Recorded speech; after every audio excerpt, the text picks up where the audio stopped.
Hello, hello. This is Marcus with the Wesleyville Borough, and I'm here with our engineer. Mark Corey, good morning. Yeah, and you've actually been our engineer for how many years now? Decades. Decades, and an engineer in general in this region for 35 years, I think you Yes. said, right? 35 years. We are out here right now. You may recognize we are on Euclid Boulevard at the corner of Willow Street. And this is one of the most complained about roads, certainly. And I would say it's one of the largest single projects that the borough is facing when you put together, the many components of it. So let's talk a little bit about this. This road was originally built back in the early 1960s, from what I hear. I think someone has told me they lived here when they were growing up and they remember it being done like 63 or something. So that's 60 years ago now. And this concrete surface has lasted for 60 years. And that is actually pretty incredible when you consider it. If you would do asphalt, and we haven't done anything on this road, really. This very surface right here was 60 years old. If that was asphalt, that would be nothing anymore, right after 60 years of having done nothing. It would have been replaced multiple times Yeah. in that 60-year period. Yes, and this probably should have been replaced at least 20 years ago, but it still is pretty incredible. It's gotten 60 years. However, being a concrete surface, what is it that makes it so difficult to repair? What's the problem with concrete, really?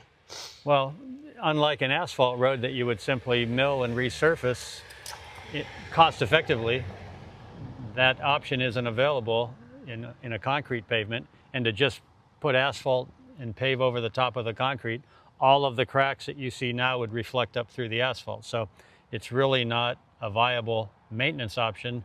When the concrete pavement gets to this point, it's complete replacement, which is very expensive. Yeah, and so some people might be wondering, we did just put asphalt over top of concrete down on North Street, but we tried something different there where we saw cut at each joint, and the concrete underneath of North Street was in relatively better condition than it is here. Like here you have, very clear diagonal cracking and everything. You can't line up saw cuts for that, obviously.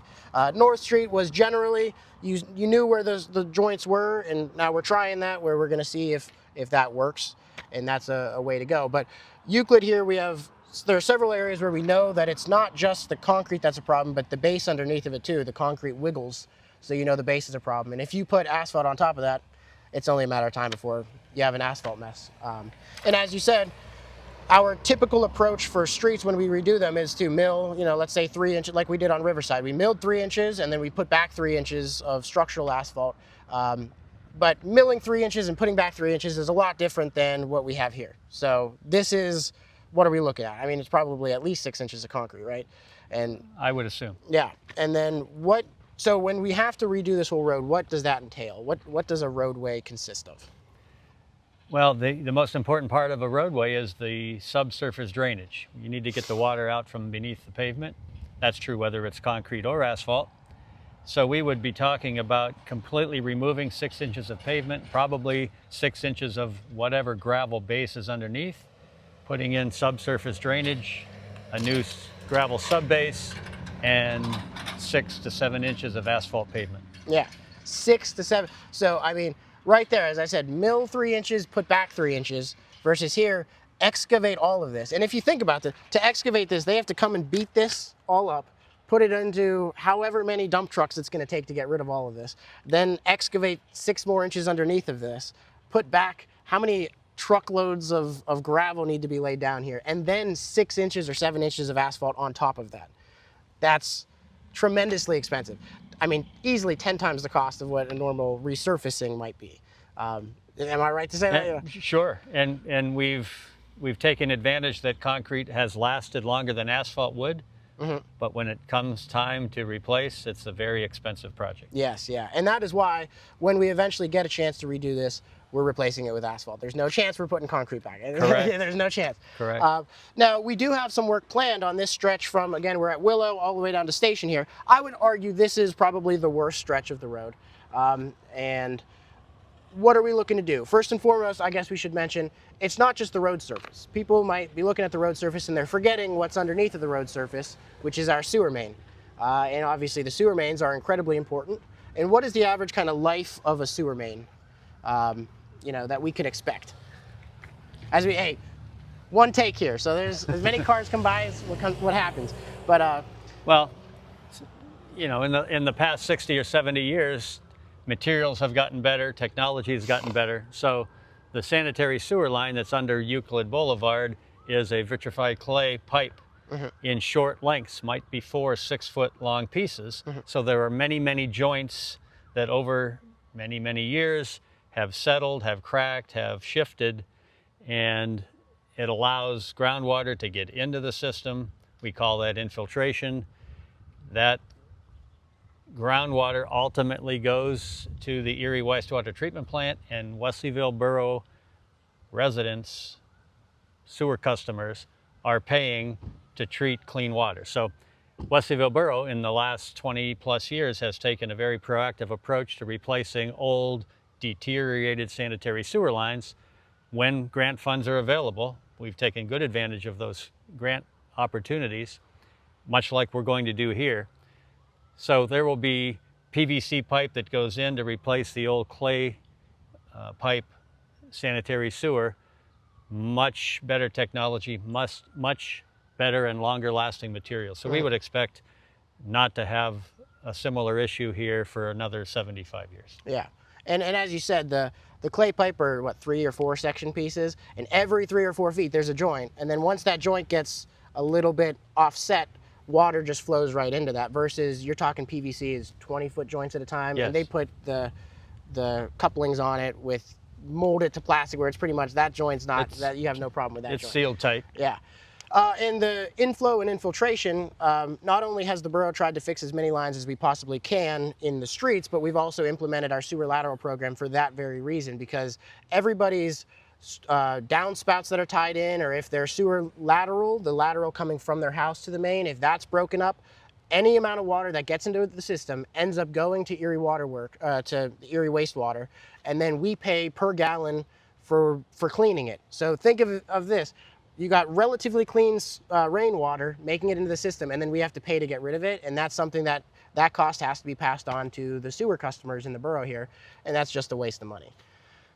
So yeah, we have to do the sewer we have to do the sewer before we do the roadway, is what it comes down to. So we have exciting news on that we are going to be doing the sewer on this stretch. So let's talk a little bit about that. The numbers are a $246,000 project that's going to be happening here pretty shortly. $125,000 of it comes from county ARP funds that we received, and then the remainder will come from the sewer reserve fund. So when is this project taking place? You know, when are we starting with the sewer, replacement? We would anticipate later this month, later in August, the contractor would come in and start work and be done before winter. Yep. Sometime in November. Yeah. And, so you answered that, how long will it take, and what exactly will we do? Like, it's going to be, the sewer is really directly in the center of the road here, right? So Yes. Is it a 4-foot or 6-foot stretch that they're going to be having to excavate, and then they're going to have to get down to the sewer, replace it, and then this year we're not going to be able to do the roadway at the same time, so they're going to have to put something temporarily just to get us through winter, right? Right, so the main sanitary sewer line is 8 to 10 feet deep. It runs right down the middle of Euclid Boulevard. And the laterals then go off to each side, north and south, to each house. So the contractor will saw cut probably a 6-foot wide trench right down the middle of the road and saw cut each lateral connection that goes to each house. There won't be any disruption in sewer service to the residents of Euclid Boulevard. There will be some inconvenience in terms of construction going on that stretch. Because we have funding for next year, and I'm sure Marcus will get to that in a moment, to replace this section of Euclid Boulevard, there will be a temporary concrete patch on the trench for the sewer line and the sewer laterals. That will get us through the winter without having a real problem to prepare for next year's road replacement project. Yeah. So as you said, 6 feet down the middle, and then at every residence there's going to be a little trench heading to the house. So some people will look at that and go, Wesleyville Borough just made the road even worse than it already was. But we do have a plan where next year we did get a grant, a $530,000 grant for the local federal aid route program, through the local federal aid route program, $530,000. There is no match on that grant, thankfully, and that grant will get us from Station Road to Willow here of doing the whole road surface. And just for perspective, I mean, one block, $530,000. That's ludicrous, and there's no way the borough can cough up that amount of money without grants. So that's why we're fighting like crazy for grants. Now, what do we have in mind when we do that? As we talked about, we're going to have to rip out the concrete. We're going to lay all new asphalt. And then also, our main concern, not main, but I mean, one big concern of ours is right now, it's such a bad road, it kind of acts like speed bumps. You know, if we replaced it, it would be nice, smooth asphalt, and a lot of people currently actually avoid Euclid and they ride on 27th or on Woodlawn. And if we would replace the asphalt or replace the surface and make it nice, people would fly here. So we have a couple traffic calming measures that we're going to be doing to remedy that. For one, this road is pretty wide for what it needs to be. So currently it's 32 feet, and we're looking at reducing that by 4 foot to 28, which will make it a little bit narrower and more likely that people will be able to go slow, or will be forced to go slow. Also, from an efficiency perspective, the borough cannot afford to replace this as is. Why would we put it back as is? So we should definitely, and that's what we're looking to do, if we reduce by 4 feet out of 32 feet, we just reduce the road surface by 12.5%. That's a 12.5% reduction in overall cost when eventually we look to do the resurfacing in 20 years or 25 years. So that's that we're doing. And then let's talk, if we want to shift here, go to this side, because Euclid's not a short road. It goes all the way across the borough here. And we have another section from Willow all the way to Bird Drive. We're going to be looking in the sun here, so maybe let's step over out of the sun. And now, what is our plan for that? We've got a couple grants we've put in. The same concept is in place where we're not going to be able to redo the road over there until we do the sewer first.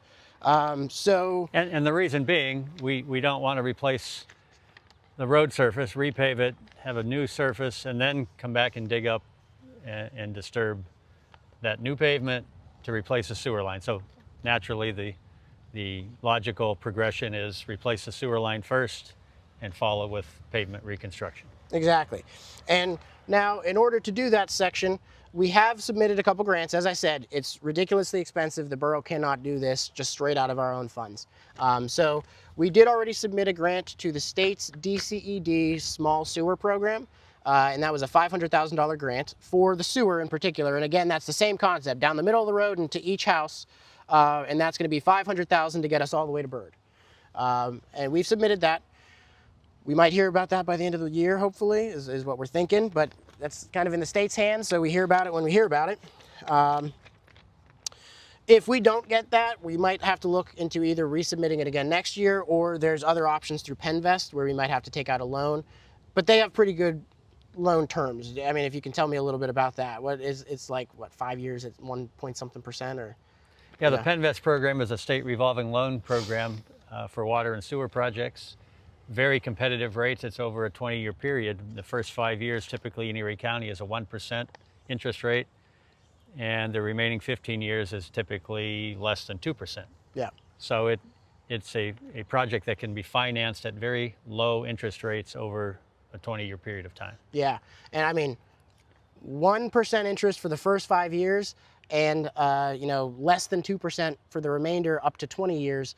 And when we do this line, we expect the line to last 75 years. So it might actually make sense for us to go into debt for something like this when you're getting that level of financing, especially considering that doesn't even keep up with inflation. I mean, a good year is inflation at 2%. So, we're just keeping up with inflation when we have a 2% loan.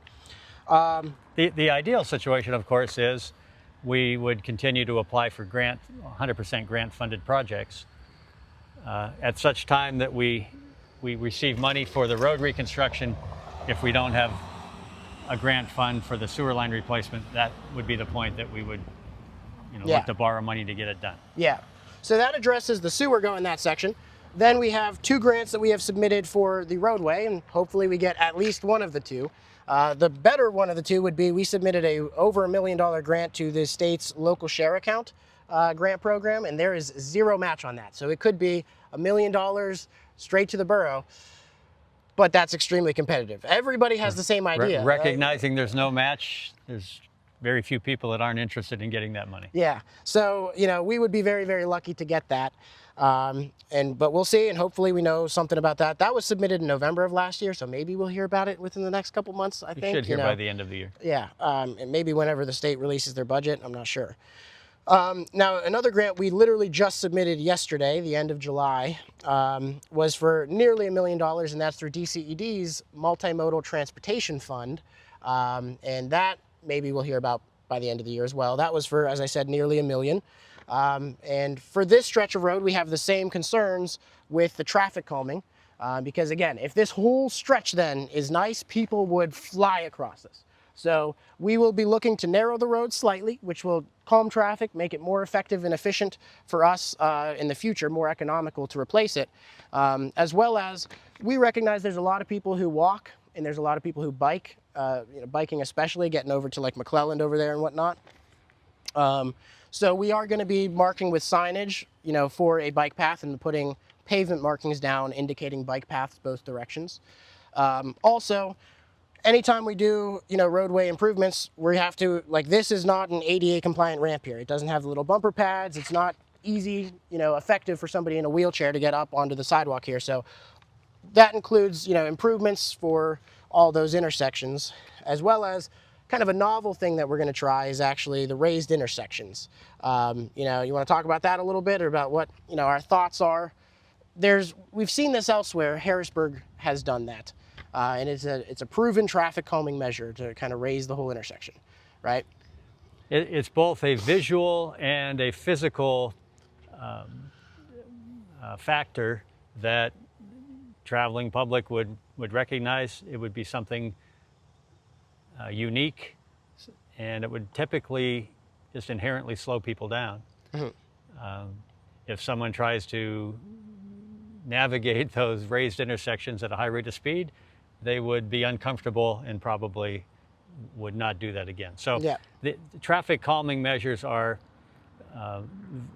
varied in type and scope. That's just narrowing the road. Typically it would make a driver feel less comfortable going at a higher rate of speed. Yeah. Similarly, with a raised intersection would cause that same effect. Yeah, and the raised intersection, what we mean by that is we would pretty much raise the intersection up to the level of what the sidewalk is. So it would be incredibly easy for people walking or in wheelchairs to get across the road, and then the cars coming would have a little bit of a slope getting up, but we would make it a very gradual slope going up. So if you're going 20 or 25 miles an hour, as you should on this road, it would feel like nothing. You raise up, you go through the intersection a little bit higher, and then you go right back down the other side, no problem. But if you hit it at 40 miles an hour or 45, you're not gonna like that. So that's kind of what we have in mind, because I know if we wouldn't replace it in that way, we would get a lot of complaints on this road, and it would be very, very dangerous. And it would defeat the purpose when you have bike lanes and you have people crossing, you have all this stuff going on. It would defeat the purpose if you have cars going 40 miles an hour right down the middle of it. It's a similar effect to a speed bump, perhaps in a parking lot. That traffic is being encouraged to go very, very slow. Uh-huh. We're not encouraging people to nearly stop to cross a speed bump. Uh-huh. So it's a gradual over a longer distance. Again, would encourage people to not exceed the speed limit. Yeah. By going through the intersection. Yeah. So, I think that pretty much summarizes it. Hopefully this gives you an idea of just how complex a project like this is. It's not as easy as just, this is junk, let's fix it. It costs a heck of a lot of money. The whole stretch, as I just mentioned, 1 million plus 500,000 plus another 500 plus 120, plus 235. We're talking $2-point-something million for this whole project, which is humongous for the borough. And so that's why it hasn't been done yet, but we're making inroads and we're gonna get it done as soon as we possibly can. We threw a lot of information here at you in this video, so for more information to see it written out, and to get some of the materials that we've submitted to these various grant programs. I'm going to be putting that on wesleyville.gov/Euclid. So I encourage you to check that out. Thank you very much, Mark, for coming out here today. It's a beautiful day, and thanks for talking about Euclid. You bet. Yeah, thank you very much.